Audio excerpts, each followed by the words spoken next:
মমতা বন্দ্যোপাধ্যায়ের পর প্রদীপ ভট্টাচার্য মহাশ্বেতা দেবীর বাড়িতে গিয়ে তাকে জন্মদিনের শুভেচ্ছা জানিয়ে এলেন প্রদেশ কংগ্রেস সভাপতি। আধ ঘন্টা কথা হয় দুজনের মধ্যে। প্রদীপ ভট্টাচার্যের দাবি, রাজ্যের সামগ্রিক পরিস্থিতি নিয়ে উদ্বেগ প্রকাশ করেছেন মহাশ্বেতা দেবী। প্রদেশ কংগ্রেস সভাপতি আরও জানান, রাজ্যে পরিবর্তনে অন্যতম কাণ্ডারির ভূমিকা নিয়েছিলেন মহাশ্বেতা দেবী। তৃণমূল সরকারের আমলে রাজ্যে যে পরিস্থিতি তৈরি হয়েছে তার পরিবর্তনেও কাণ্ডারির ভূমিকা নেওয়ার জন্য এই প্রবীণ সাহিত্যিকের কাছে আর্জি জানান তিনি। প্রতি বছরই মহাশ্বেতা দেবীর জন্মদিনে তাকে শুভেচ্ছা জানাতে যান মমতা বন্দ্যোপাধ্যায়। এবারও 12ই জানুয়ারি সাহিত্যিকের কসবার বাড়িতে গিয়ে তাকে আগাম শুভেচ্ছা জানিয়ে এসেছেন তিনি। কিন্তু এই প্রথম মহাশ্বেতা দেবীর বাড়িতে গেলেন প্রদীপ ভট্টাচার্য।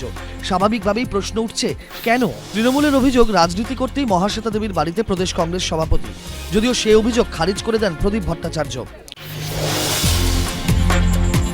রেজ্জাক মোল্লাকে আর.এন. টেগোর হাসপাতাল থেকে ছেড়ে দেওয়ার জন্য সরকার চাপ তৈরি করেছে।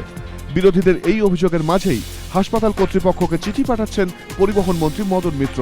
তাঁর অভিযোগ, বিনা খরচে চিকিৎসা করিয়েও সিপিএমের বেশ কয়েকজন বিধায়ক সরকারের কাছ থেকে চিকিৎসার খরচ আদায় করেছেন।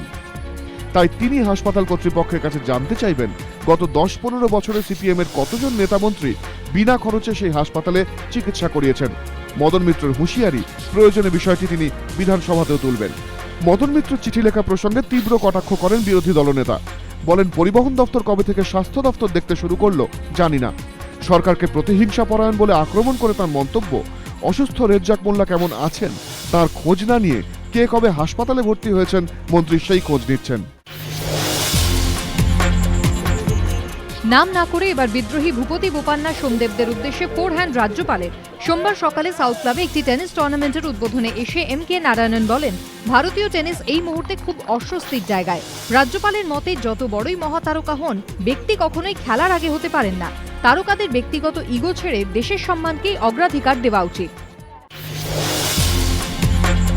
লীলা ঘরাই বজবজ চৌদ্দপল্লীর অধরদাস রোডের বাড়িতে থাকতেন যজ্ঞপাল সারদা বালিকা বিদ্যাপীঠের এই শিক্ষিকা। 2 বছর আগে স্বামী নিখোঁজ হওয়ার পর থেকে বাড়িতে একাই থাকতেন তিনি। বাড়ির কাজের লোকের দাবি, সোমবার সকালে বাড়িতে গিয়ে দেখতে পান ঘরের দরজা খোলা। রক্তাক্ত অবস্থায় মেঝেয় পড়ে রয়েছে লীলা ঘরাইয়ের রক্তাক্ত দেহ। তার চিৎকার শুনে ছুটে যান পাড়া প্রতিবেশীরা। শিক্ষিকার মৃত্যু ঘিরে রহস্য দানা বেঁধেছে। বজবজ থানার পুলিশ গিয়ে দেহ উদ্ধার করে ময়না তদন্তের জন্য পাঠায়। প্রাথমিক তদন্তে পুলিশের অনুমান, বছর 55 ওই মহিলাকে খুন করা হয়েছে।